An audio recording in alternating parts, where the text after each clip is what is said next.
Avez-vous froid même après avoir allumé votre chauffage? Parce que c'est ce que 2/3 des Français déclarent. Alors entre les 84% de logements mal isolés et des modes de chauffage peu efficaces qui consomment de l'électricité, du gaz ou du fioul, on vous aide à y voir plus clair et surtout à prendre conscience qu'il existe réellement des solutions pour mieux chauffer et pour moins cher en plus. Bref, il est temps de remettre les points sur les A.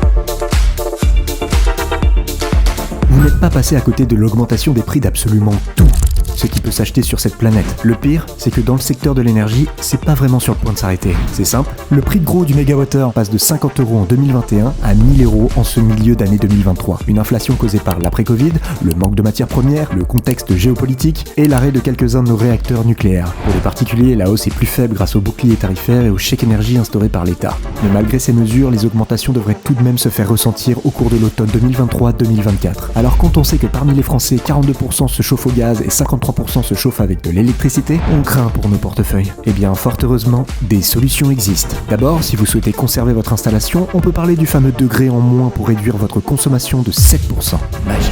Vous pouvez également vous équiper d'un thermostat d'ambiance et d'une sonde extérieure pour que votre chaudière s'adapte avant que le froid s'immisce dans votre maison. Malgré tout, si rien n'y fait, eh bien l'idéal reste les travaux de rénovation énergétique. Alors le but n'est pas de vous parler de travaux d'isolation, mais plutôt de ce que l'on maîtrise le mieux, les modes de chauffage. Nous voulons vous apporter les solutions les plus économiques, les plus propres et les plus confortables. C'est pourquoi voici deux propositions qui cochent toutes ces cases pour le chauffage de votre maison, la pompe à chaleur versus le poêle à bois ou à granulés. Le débat est lancé. Alors on pourrait faire des milliers de louanges en faveur du produit que l'on vend, mais comme la réalité est plus complexe que des arguments marketing, on vous explique toutes les différences dans un prochain épisode des Points sur les A.